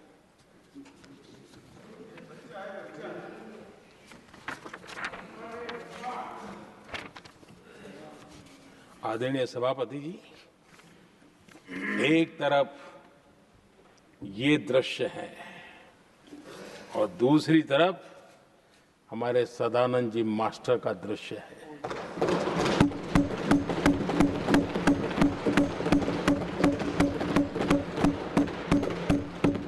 राजनीतिक विद्वेष के कारण उनके दोनों पैर काट दिए गए। भरी जवानी में दोनों पैर काट दिए। कटे हुए पैर से जिंदगी गुजार रहे हैं, लेकिन संस्कार इतने ऊंचे हैं कि वाणी में भी अपशब्द नहीं निकलता है, बर्तन में भी कटुता नजर नहीं आती। गर्व होता है। और कल जब उनका पहला भाषण हो रहा था सदन में, और उन्होंने जब अपने बेंच पर आपसे इजाजत लेकर के अपने कटे हुए पैर के लिए वो जिस नीम का उपयोग करते हैं, आर्टिफिशियल नीम का, उन्होंने जब रखा, वो दृश्य देश के लिए पीड़ादायक था कि इस देश में ऐसा ही बंधारण की बातें करने वाले इंडिया अलायंस के लोग, और ये इंडिया अलायंस पूरा जिम्मेवार है इसके लिए, वैचारिक असहमति के कारण एक नौजवान के, और वो भी एक टीचर, शिक्षक के प्रति गर्व से, आदर से देखा जाता है, उसके पैर काट दे। लेकिन उनको कोई खेद नहीं है, उनको कोई दर्द नहीं है। लेकिन मैं मास्टर सदानंद जी को हृदय से अभिनंदन करता हूं कि उन्होंने जिस प्रकार से इतनी भयानक हमले के बाद भी देश की सेवा का अपना व्रत जारी रखा, और आज देश की नीति निर्धारण में अंदर अपना योगदान दे रहे हैं। ये गर्व की बात है। और ऐसे लोगों के सहारे हम राजनीति में जीते हैं, काम करते हैं, देश के लिए जीने मरने की प्रेरणा मिलती है। ये संस्कार हमें पाए हैं ऐसे लक्षावधि कार्यकर्ताओं के तब से पाए हुए हैं। आदरणीय सभापति जी,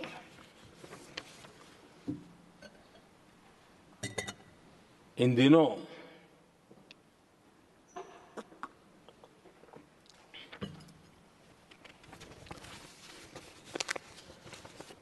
और वैसे कांग्रेस के हमारे साथियों का मुझ पर जरा विशेष प्रेम है। वो स्पेशल प्रेम है। और जब मैं जिम्मेवारी जो मिली है उसके तहत, और जिम्मेवारी न मिलती तो भी देश के लिए जीना तुमने सीखा है। हम विकसित भारत की जमीन मजबूत कर रहे हैं, उसको एक ताकत दे रहे हैं। एक तरफ देश के युवाओं के लिए मजबूत जमीन तैयार कर रहा हूं, तो कांग्रेस मोदी की कब्र खोदने के कार्यक्रम करवा रही है। और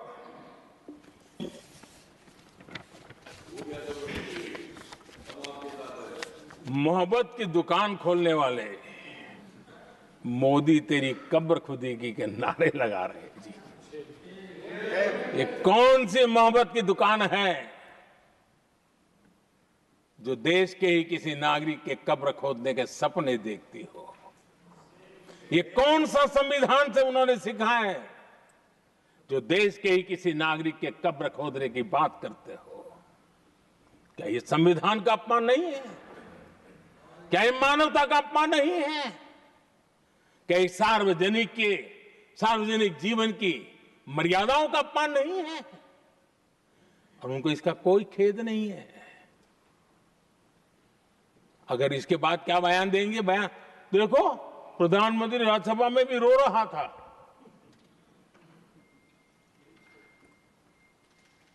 किस प्रकार के संस्कार और वृत्तियों से पले बड़े लोग हैं ये। आदरणीय सभापति जी, मेरे लिए कोई अनुभव मेरा बहुत पुराना है। 2002 से जब वे विपक्ष में थे तब से, और 2004 से जब वो सत्ता में आए तब से, और 2014 से मैं जब यहां आया तब से, पिछले 25 साल से संसद का एक भी सत्र ऐसा नहीं गया, मोदी संसद का सदस्य नहीं था, एक भी सत्र ऐसा नहीं गया जिसमें इस सदन के अंदर मोदी को गाली देने का काम न किया हो इन लोगों ने। 25 साल। और मुझे किसी ने पूछा था, मोदी जी आपके स्वास्थ्य का क्या राज है? मैंने कहा मैं डेली 2 किलो गाली खाता हूं।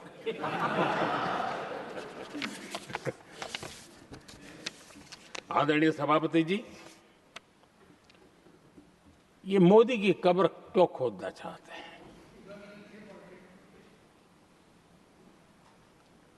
ये सिर्फ नारा नहीं है, ये इनके भीतर पड़ी हुई नफरत का प्रतिबिंब है, इसकी अभिव्यक्ति है। और वे इसलिए हैं, हमने 370 की दीवार गिरा दी, इसलिए वो मोदी की कब्र खोदना चाहते हैं। हमने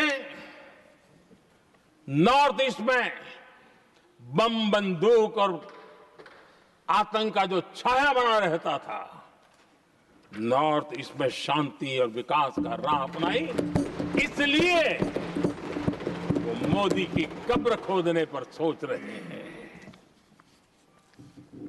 पाकिस्तानी आतंकियों को घर में घुस करके जवाब देते हैं, इसलिए मोदी की कब्र खोदने की बात करते हैं। ऑपरेशन सिंदूर करते हैं, इसकी उनको परेशानी होती है और इसलिए वो मोदी की कब्र खोदते हैं। माओवादी आतंक से देश को मुक्ति दिलाने के लिए साहसपूर्ण कदम उठा रहे हैं, इसलिए मोदी की कब्र खोदती है आपको। हमने, नेहरू जी ने देश के साथ बहुत बड़ा अन्याय किया था, सिंधु जल समझौता करके।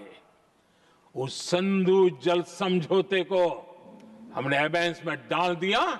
क्या इसलिए आप मोदी की कब्र खोदने के नारे लगा रहे हो? आदरणीय सभापति जी, कांग्रेस की परेशानी कुछ और है। ये पचा नहीं पा रहे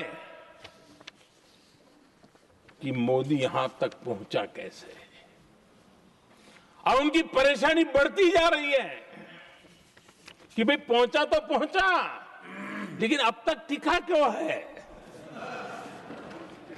और इसलिए वे एक ही रास्ता उनके लिए बचा हुआ लग रहा है कि मोदी तेरी कब्र खुदेगी। आदरणीय सभापति जी, ये तो मान करके बैठे थे। उनका लोकतंत्र, संविधान का कोई लेना देना नहीं। उनको तो लगता है कि प्रधानमंत्री पद उनके परिवार की जागीर है, उस पर कोई और बैठ नहीं सकता। ये जो उनके भीतर में नफरत पड़ी हुई है ना, मोहब्बत की दुकान में जो आग भरी पड़ी हुई है ना, उसका परिणाम है। और इसीलिए कोई क्यों बैठा, हमारा पैतृक अधिकार था, इसलिए मोदी की कब्र खोदने का नारा लेकर के वो चल रहे हैं। आदरणीय सभापति जी, कांग्रेस के शाही परिवार को देश ने दशकों तक अवसर दिया है। ऐसा नहीं है, देश ने आपके लिए भी अपना भविष्य दांव पे लगाया था, लेकिन आपने गरीबी हटाओ के नारे लगाए, गुमराह किया। लाल किले पर से कांग्रेस के एक भी प्रधानमंत्री के भाषण में गरीबी हटाने की बात ना आई हो, ऐसा नहीं हुआ है। लेकिन किसी भी प्रधानमंत्री ने गरीबी हटाने के लिए क्या किया, वो एक बार भी नहीं आया। वो नारे से अधिक कुछ नहीं था उनका। और मोदी ने रास्ता अपनाया गरीब को एम्पावर करने का, गरीब को सशक्त करने का। और मेरे देश के गरीबों को मैं सलाम करता हूं, उन्होंने देश की योजनाओं को समझा, स्वीकारा और अपने सामर्थ्य को बढ़ाने के लिए प्रयास किया। मैं देश के गरीबों का गौरवगान करता हूं कि हमारी नीतियों पर भरोसा करके, हमारी नीयत पर भरोसा करके उन्होंने भी अपने आप को खपाने के लिए कोई कमी नहीं रखी। और 25 करोड़ मेरे गरीब परिवार के भाइयों ने गरीबी को परास्त किया और खुद गरीबी से बाहर आए हैं। मैं उनको सलाम करता हूं। मेरे 25 करोड़ देशवासी जो निराशा में पड़े हुए थे, दूर एक आशा की किरण दिखाई दी, उठ खड़े हुए और आज हमारे साथ चल पड़े। आदरणीय सभापति जी, 2014 के पहले इम्प्लीमेंटेशन की बातें करते थे। हमारे यहां सैकड़ों लोग रेलवे क्रॉसिंग पर मरते थे। स्कूल की बस रेलवे क्रॉसिंग से जा रही है, 20-20, 25-25 स्कूल के बच्चे मरने की खबरें आती थी।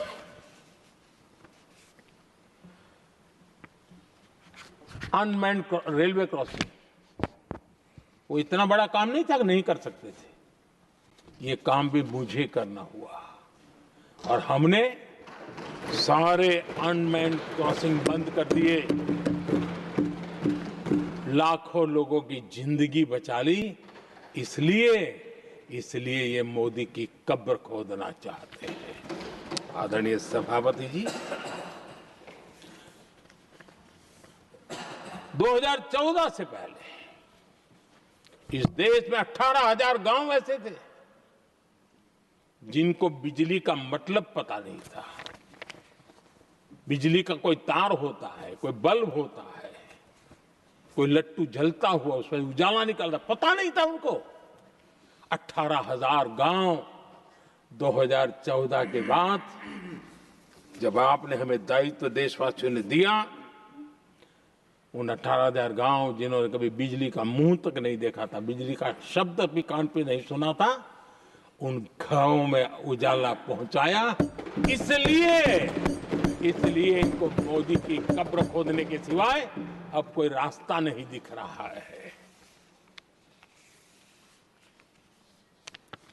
आदरणीय सभापति जी, वो भी एक वक्त था जब देश में बार बार खबरें आती थी,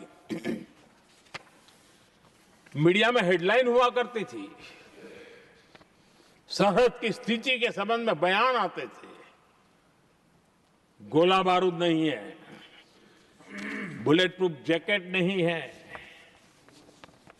बर्फ के बीच खड़ा है, बर्फ में खड़े रहने के लिए जो जूते चाहिए वो जूते तक नहीं उसके पास, ये खबरें आती थी।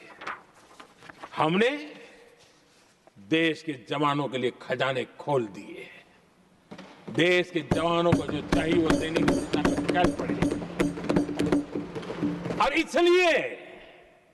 इसलिए वो चाहते कि अब तो कोई रास्ता बचा नहीं है, बस कब्र खुदेगी मोदी की, यही एक रास्ता उनके लिए बचा है। आदरणीय सभापति जी,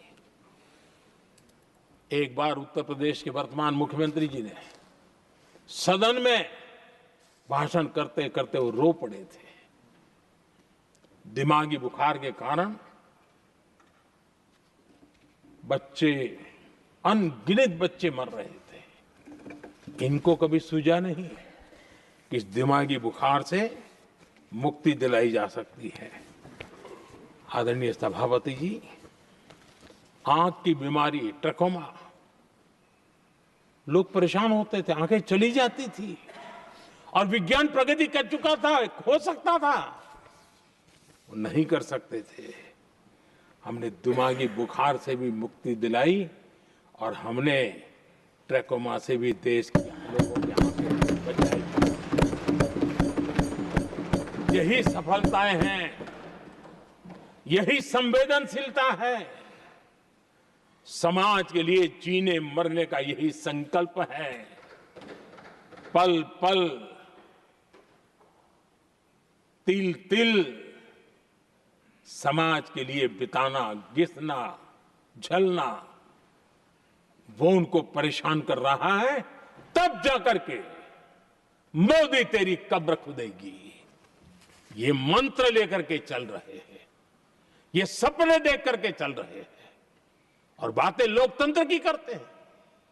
मोहब्बत की दुकान के साइन बोर्ड लगाते हैं। क्या सार्वजनिक जीवन में ऐसी नफरत होती है? आदरणीय सभापति जी, इनकी सरकार रिमोट से चलती थी, मेरी सरकार भी रिमोट से चलती है। 140 करोड़ देशवासी मेरा रिमोट है।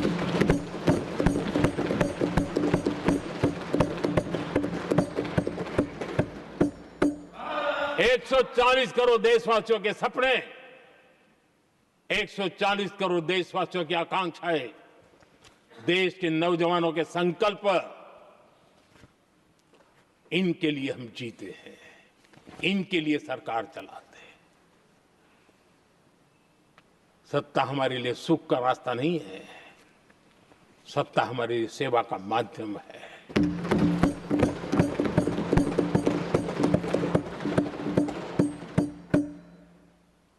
मुद्रा योजना, लाखों करोड़ों की मदद मिली, स्वरोजगार को बल दिया। कांग्रेस ने कभी स्टार्टअप कल्चर को प्रमोट ही नहीं किया। कुछ सैकड़ों में स्टार्टअप बेचारे अपने, उनको पता भी नहीं था। और इनका तो हाल ये है आदरणीय सभापति जी, अपने घर के स्टार्टअप को भी वो लिफ्ट नहीं कर पा रहे।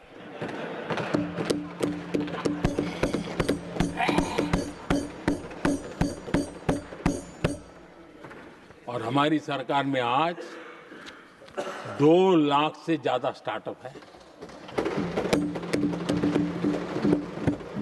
और जब सफलता एक के बाद एक जन सामान्य के दिलों को जीतती है ना, तब जाकर के उनके पास एक ही रास्ता बचा है, मोदी तेरी कब्र खुदेगी। लेकिन उस हमारा याद कीजिए, बीएसएनएल को लेकर के चुटकुले चलते थे, कार्टून बनते थे। आज स्वदेशी 4G स्टैक हमने खड़ा कर दिया। 5G दुनिया में सबसे तेज गति से रोल आउट करने का काम हमने कर दिया। कम्युनिकेशन की नई जनरेशन, नई टेक्नोलॉजी, नई सोच, इसको हमने आगे बढ़ाया। और इसलिए दर्द जुबान पे आ रहा है, मोदी तेरी कब्र खुदेगी। आदरणीय सभापति जी, गरीब की सेवा ये मेरा सौभाग्य है। 4 करोड़ गरीबों को पक्के घर देना मैं जीवन में सुकून मानता हूं। बिजली, पानी, गैस का सिलेंडर, टॉयलेट की सुविधा, मुझे लगता है कि हाँ, परमात्मा ने मुझे सही दिशा में काम करने की प्रेरणा दी है। पहली बार गांव की महिला गर्व से कह रही है, हाँ मैं लखपति दीदी बनी हूं, तो दूसरी कह रही है इस साल तक मैं लखपति दीदी बन जाऊंगी। जो बन गई है उनको जब पूछता हूं, नहीं बोले साहब अब तो करोड़पति के लिए सोच रहे हैं। ये जो मिजाज बदला है, जो आत्मविश्वास बढ़ा है, और ऐसे देश के कोटि कोटि जनों के आशीर्वाद जिस इंसान पर हो, कोटि कोटि माताओं बहनों का जिस पर रक्षा कवच हो, नारे कितने ही लगा लो, कब्र तुम नहीं खोद पाओगे। ये देश की शक्ति, आशीर्वाद रूपी कवच, माताओं बहनों का मेरे प्रति जो भाव रहा है, जिस श्रद्धा भाव से मैंने माताओं बहनों की सेवा करने का काम किया है, जिनको कोई पूछता नहीं था उसको मोदी पूजाता है। यही कारण है, और ये आशीर्वाद ही है जो इनको चूभते हैं, और इसलिए कब्र खोदना चाहता है। आदरणीय सभापति जी, चोरी करना जिनका पुश्तैनी धंधा है, जिन्होंने एक गुजराती की सरनेम भी चुरा ली,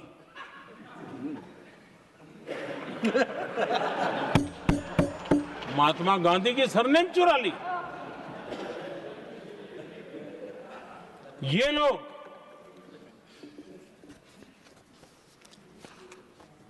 और देश की जनता इतनी समझदार कि ऐसी ऐसी पटक देती है, ऐसी पटक देती है तो लोगों को। आदरणीय सभापति जी, हम एक विकसित भारत का सपना लेकर के चले, और आज वो सपना देश के लोगों की ऊर्जा के कारण संकल्प में बदल चुका है। आज कहीं पर भी जाइए, हर कोई ये कहता है कि 2047 तक विकसित भारत बनना है, और मैं हैरान हूं, कुछ हमारे साथी सदन में इतने निराशावादी, इतने जमीन से कटे हुए लोग, बदलती हुई दुनिया से अनभिज्ञ लोग पता नहीं क्या बोल रहे हैं। वो कहते हैं हम मोदी ये भी 2047 की क्या बोल रहा है, 2047 किसने देगा है? हमारे देश के लिए, आजादी के लिए जो लड़ते थे, जो फांसी के तख्त पर चढ़ जाते थे, जो लाठियां खाते थे, गोलियां खाते थे, जो काला पानी की सजा के लिए अंडमान निकोबार की सेल्यूलर जेल में जिंदगी बिता देते थे, लक्षावधि नौजवान अपने पढ़ाई का भविष्य का सोचे बिना, कोई परवाह किए बिना सिर्फ देश के लिए सोचने के लिए निकल पड़े थे। क्या उन्होंने कभी ये सोचा होता कि यार हमारे कालखंड में तो आजादी मिलेगी नहीं, कि मैं क्यों करूं? तो क्या देश कभी आजाद होता? ये इतने निराशावादी लोग हैं, कि जब मैं डिजिटल इंडिया की बात करता था, मैं फिनटेक की चर्चा करता था, मैं यूपीआई की बात करता था, तो ये कहते थे अरे इस देश में गरीब आदमी मोबाइल फोन पर कैसे पैसों का कारोबार करेगा। 3 साल के भीतर भीतर देश ने दिखा दिया ये हो सकता है। और मैं हैरान था जिस दिन ऐसा भाषण संसद में हुआ, देश का मीडिया भी, मैं भी, ऐसे लोग, उनकी जो इकोसिस्टम है वो नाच रही थी कि देखिए मोदी को तगड़ा जवाब दिया। मोदी ने जवाब नहीं दिया। आपके हाथ में मोबाइल फोन जब यूपीआई से चलता है, काम करता है ना, तो जवाब अपने आप मिल जाता है।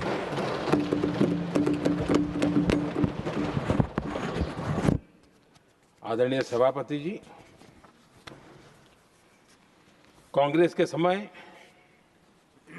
एक व्यंग चला करता था और आमतौर पर कहे और सीरियस नेचर की चर्चा में भी आता था, हंसी मजाक में भी आता था। इंडिया मिस द बस, ये कॉमन वर्ड हो चुका भाई, मौका गंवा दिया, बाजी हाथ से चली गई। इंडिया मिस द बस, ये हमेशा होता था। आदरणीय सभापति जी, आज भारत कोई बस मिस नहीं कर रहा है, आज भारत काफिले का नेतृत्व कर रहा है।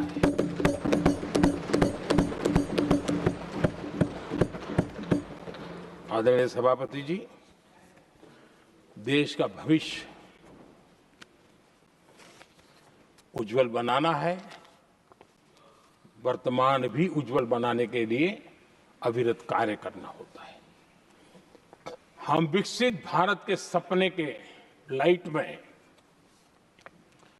5 वर्ष की योजना बनाते हैं और हर वर्ष का बजट बनाते हैं और हम दिशा तय करके चलते हैं, क्योंकि हमारे लिए अगला चुनावी लक्ष्य नहीं होता है, हमारा लक्ष्य है 2047 विकसित। अरे चुनाव तो आएंगे जाएंगे, मेरा देश अजरा अमर रहने वाला है और हम देश की युवा पीढ़ी के हाथ में समृद्ध हिंदुस्तान देने का सपना लेकर के चले। जिन बच्चे जो आज जो घर में बालक है ना, उनको भी मैं देख करके सोचता हूं कि मैं इसके हाथ में ऐसा हिंदुस्तान दे करके जाऊं ताकि हमें अपने काम का संतोष हो। 2047 क्यों, 2047 क्यों, ये बातें करते हैं। आदरणीय सभापति जी, आज जिस प्रकार से हम इनिशिएटिव लिए, चाहे स्पेस हो, साइंस हो, टेक्नोलॉजी हो, समंदर की गहराई हो, जल थल नभ अंतरिक्ष, हर क्षेत्र में नए संकल्प, नई ऊर्जा, नए कदम और नई सिद्धियों को लेकर के देश आज आगे बढ़ रहा है। हम ग्रीन हाइड्रोजन पर काम कर रहे हैं, हम आने वाले युग को समझ पा रहे हैं। हम क्वांटम कंप्यूटिंग की बात कर रहे हैं, हम एआई मिशन को लेकर के चल रहे हैं और आज दुनिया मानने लगी है कि एआई मिशन भारत बहुत कुछ दुनिया को दे सकता है। ये विश्वास आज दुनिया में बना है। आज दुनिया में क्रिटिकल मिनरल, रेयर अर्थ राजनीतिक हथियार बन गया है। हम उस पर फोकस कर रहे हैं ताकि कभी भारत को किसी के पास हाथ फैलाने की नौबत ना आ जाए।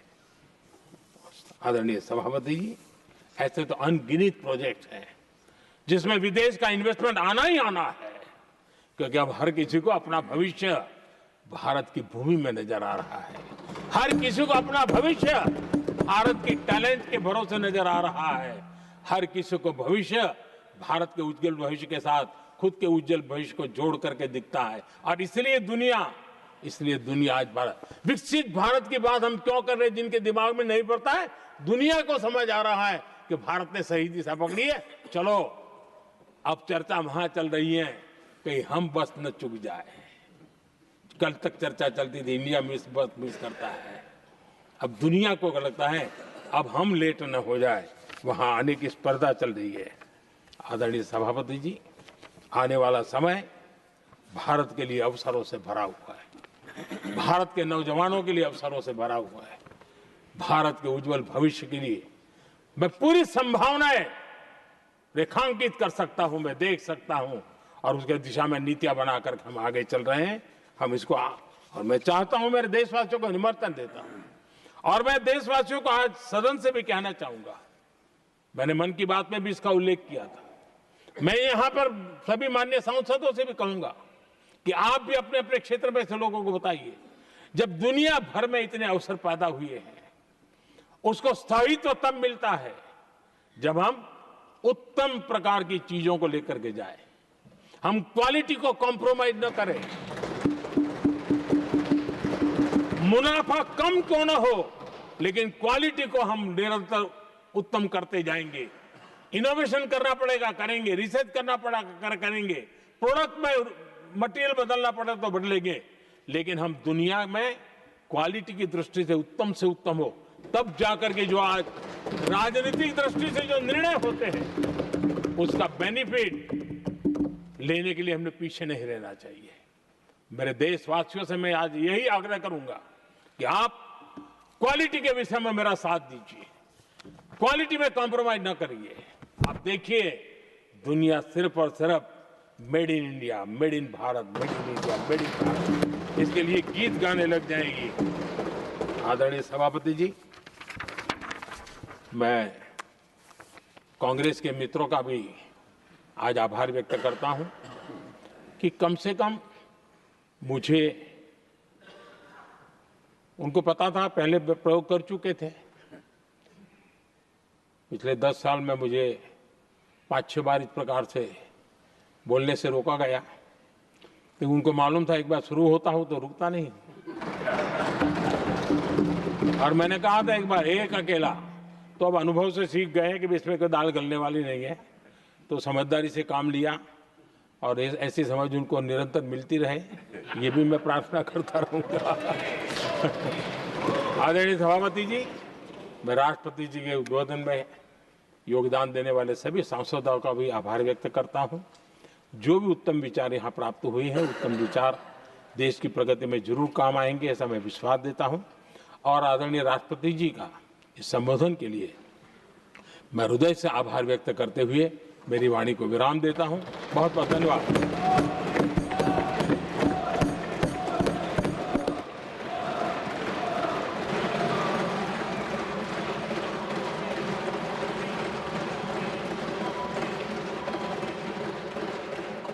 I shall now put the amendments which have been moved to vote. Amendments number 5 and 68 to 74 by Dr. John Brittas.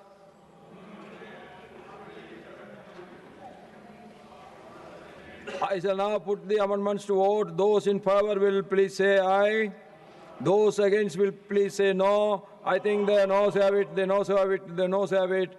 Amendment numbers 5 and 68 to 74.